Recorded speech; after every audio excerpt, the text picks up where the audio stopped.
fried chicken for dinner. First part, and that's the second batch right here. Almost done.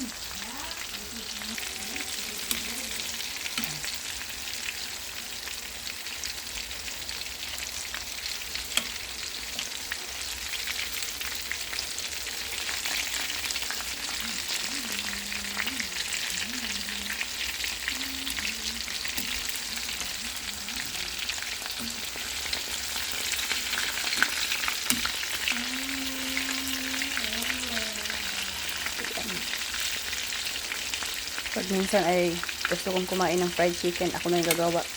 Minsan lang ako naman magpabili sa labas.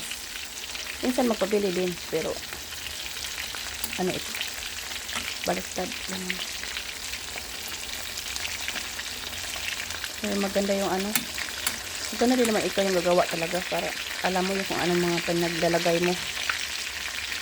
Alam mo yun. Oh, diba? Fried na fried. Fried na fried.